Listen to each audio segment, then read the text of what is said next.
Departamento de Ciências da Comunicação, FCSH-UNL. Voy a intentar hacer primero una reflexión paraguas que nos permita situar un poco lo que ya podemos llamar el modelo latino-mediterráneo, ¿no? Hace décadas se popularizó, creo que más que la teoría de la televisión, la teoría de la política y del Estado, toda una tipología de modelos televisivos, sobre todo europeos, donde se situaba el modelo latino-mediterráneo como un modelo particular históricamente, ¿no? Caracterizado, entre otras cosas, por la confusión entre los gobiernos y el aparato de radio y televisión público, el desprecio de las minorías, la falta de autonomía editorial, la utilización directamente política de la radio y televisión pública, ¿no? Bueno, algunos pensamos que esos modelos estaban ya caducados, habían pasado a la historia, ¿no?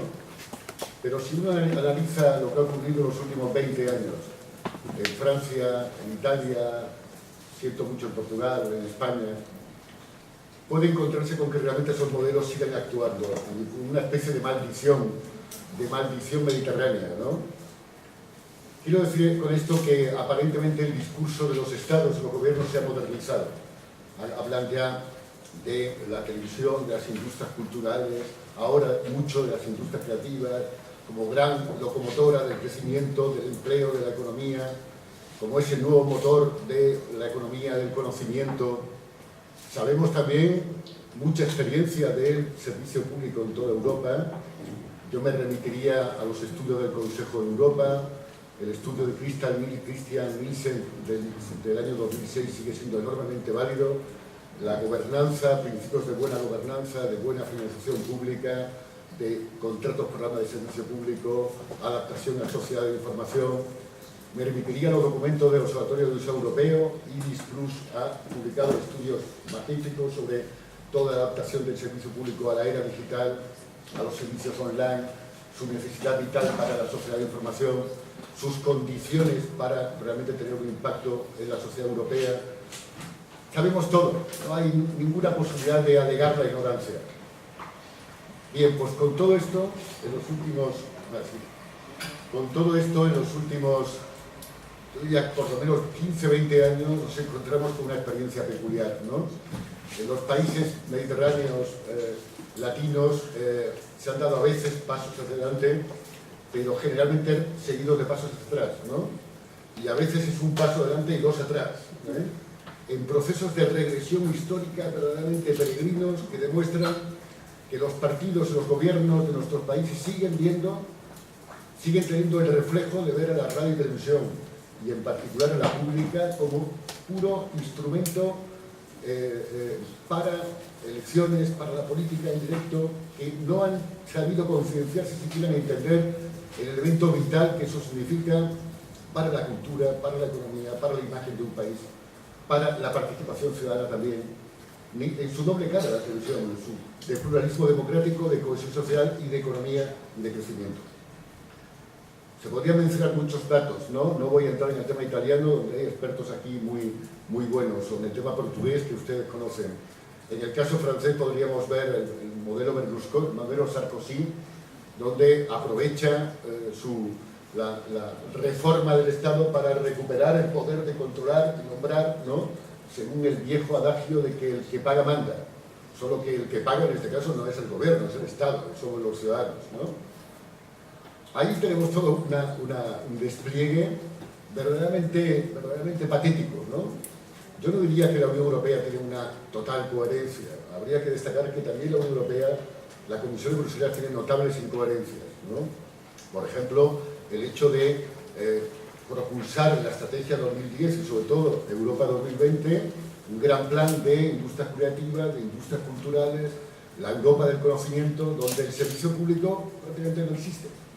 En el documento, en la Agenda de la Unión por la Innovación, uno de los 7 documentos de la Europa 2020, aparece citado, se reconoce que también lo público puede ser innovador y también el servicio público de radio y televisión puede tener un papel importante en la economía del conocimiento.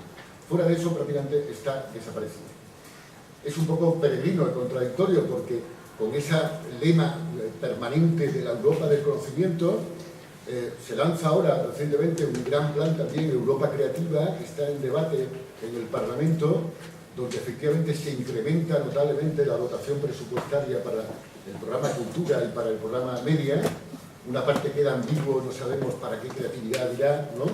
Pero todo eso significa el 0,11-0,12% del presupuesto de la Unión Europea, 1.100 millones de euros hasta ahora, 1.600, 1.800 en el futuro si se aprueba, cuando las radio y televisiones públicas movilizan 33.000 millones de euros cada año en toda Europa, 24.000 en fondos públicos, y no se utiliza ni se concibe como un elemento motor de toda la industria de la cultura y la creatividad europea. Es de la industria del conocimiento, de la sociedad de información.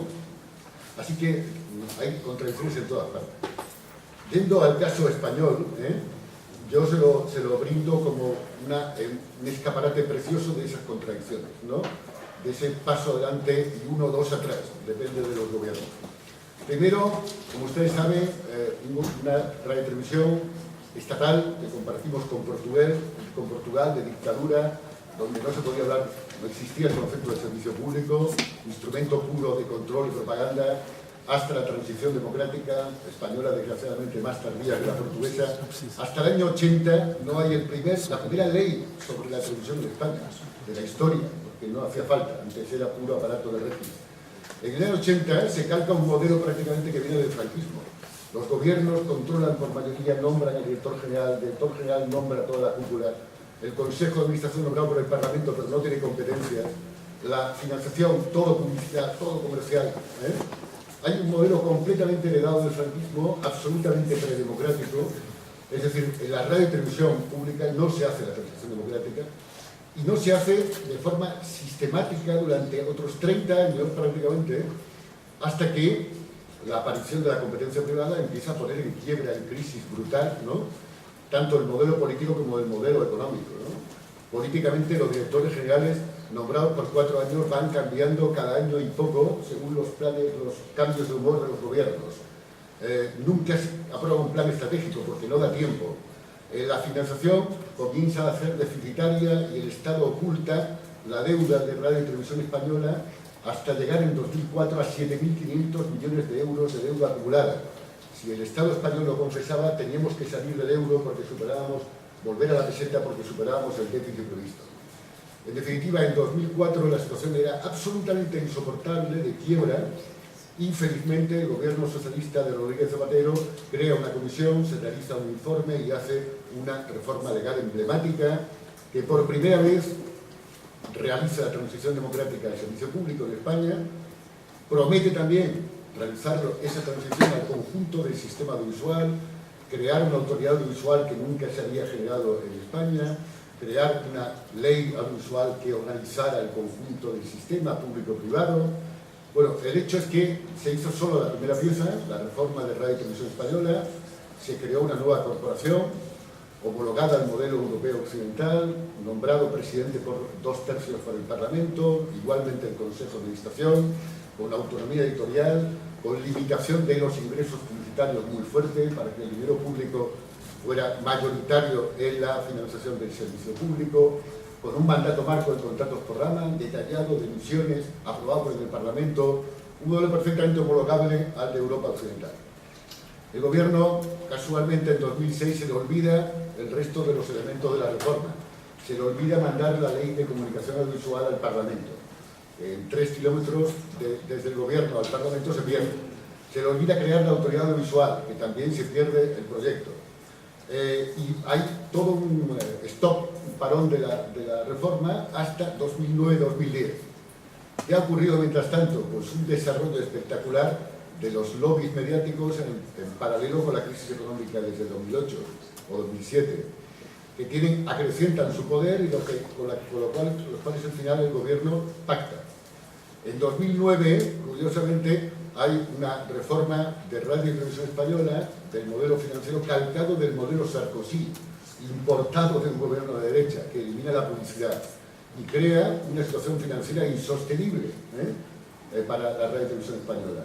Al mismo tiempo se crea una crisis institucional, donde sin presidente de hace meses, porque los grandes partidos no se ponen de acuerdo. El Partido Popular veta permanentemente toda candidatura y por tanto nunca se alcanza la mayoría de 2/3. El Consejo de Administración, la mitad está cesado, pero nadie se ha puesto de acuerdo para volver a reelegirlo. En definitiva, se compagina la crisis absoluta de la economía con la crisis absoluta institucional, ¿no? Bien, mientras tanto, los gobiernos han hecho del gran arquitecto, del gran ingeniero, tarea que les gusta mucho. El gobierno nacional creó 2 canales nuevos para aumentar el pluralismo y los dio a 2 grupos amigos. El gobierno Zapatero dijo que había poco pluralismo, debe crear 2 canales nuevos de izquierda. Yo alegué que en la historia de la televisión mundial no he encontrado nunca un canal comercial de izquierda, pero aseguraron que sí en esta ocasión. Se crearon, por tanto, 4 canales generalistas más, y aprovechando la transición de la televisión digital terrestre se crearon 20 canales en televisión digital que pasaron a 32 a partir de abril de 2010 con el apagón analógico, más 8 en cada autonomía, más 1.200 locales, ¿no? Varios alegamos que no había ninguna memoria económica ni estudio financiero de viabilidad, que no era posible eso en el mercado español, pero el gobierno aseguró que sí, ¿eh? Finalmente, el resultado es que en 3 años solo el gobierno aprobó una legislación pro concentración que permitía que cada concesionario se comiera a otros, de forma que todo ese abanico de canales y de ofertas se han sintetizado en 6 meses en 2. El mismo duopolio que existió del año 90 al 2005, Antena 3 controlado por Planeta Agostini y Telecinco controlado por Berlusconi, ¿no? Que ahora, en lugar de tener un programa, tienen 8 cada uno y abarcan todo el espectro generalista y temático. Luego quedan algunos canales competidores con el 1% de la audiencia que están en quiebra permanente, ¿no? Modelo de televisión autonómica, no reforma. El Partido Popular en todas las regiones que controlaba no hizo ninguna reforma, lo mantuvo tal cual, ¿no? La Ley General Audiovisual permitió una lectura absolutamente neoliberal de la Directiva Europea para la publicidad comercial, para que puede concentrar cualquier saturación, cualquier formato a cualquier hora, ¿no?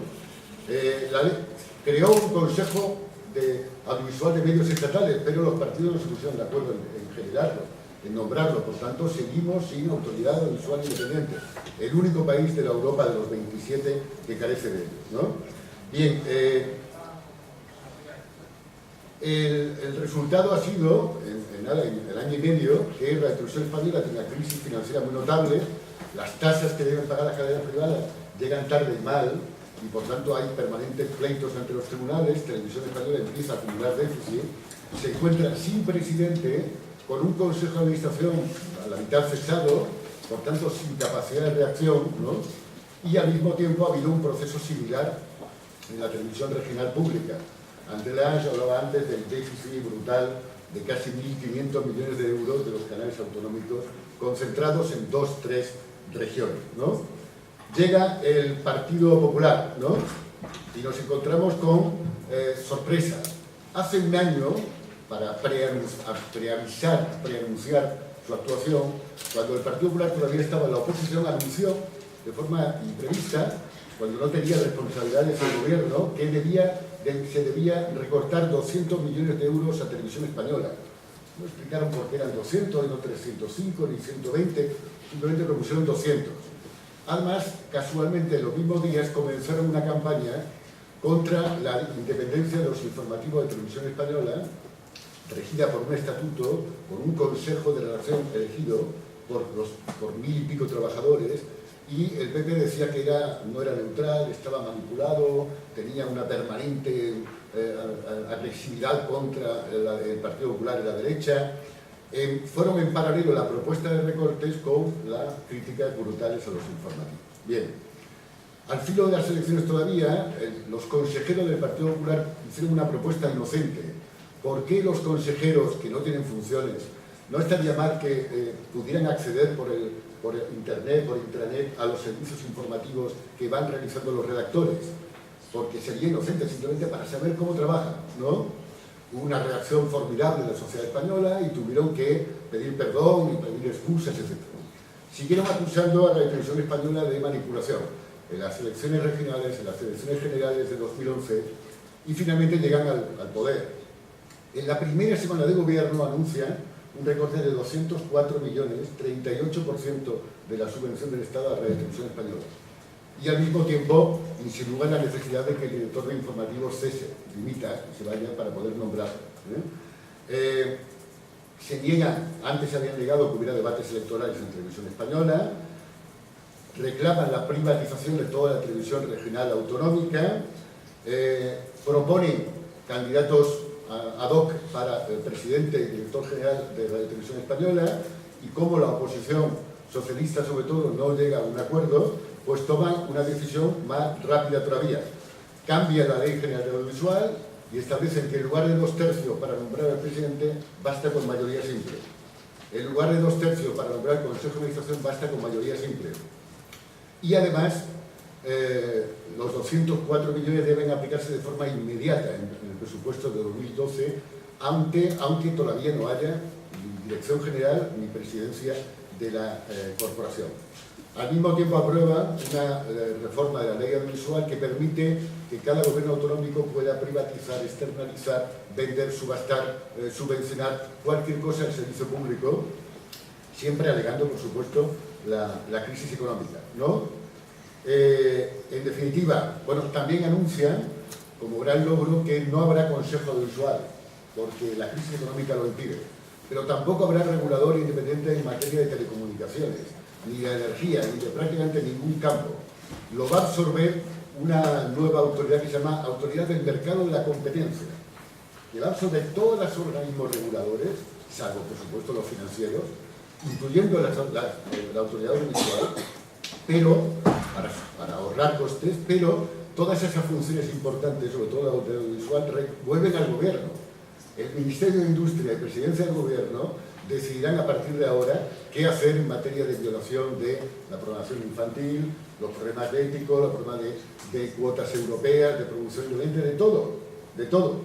Vuelva al gobierno todas las competencias, alegando siempre, por supuesto, la crisis económica y el ajuste, ¿no? En definitiva, nos encontramos con una regresión brutal al año 80 o antes del año 80. Mientras tanto, siguen declarando que el objetivo fundamental es informativo, es eliminar la independencia de informativos, poder decidir nombrar la dirección de informativos y eliminar el estatuto y el consejo de prensa.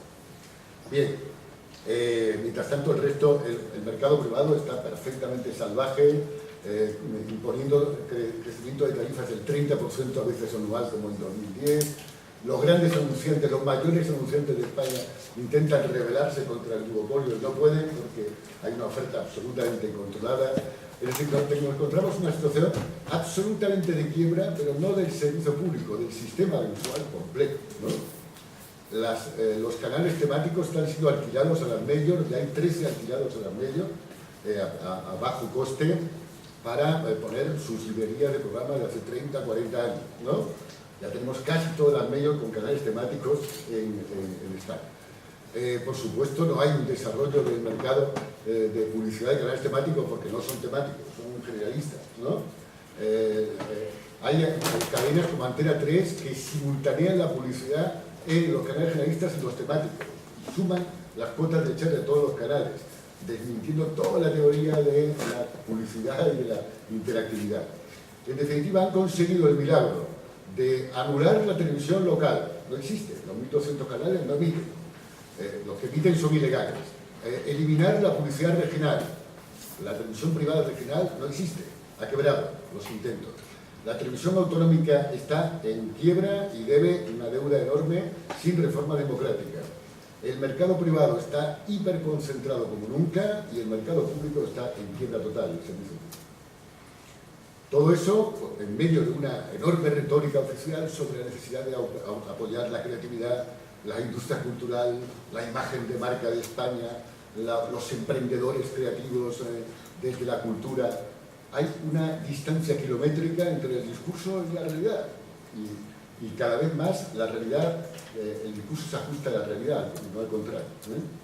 Creo que sintetizo apretadamente esta regresión psicológica, psicológica del gobierno de la derecha española a prácticamente la época neofranquista, la época del final, del principio de la transición.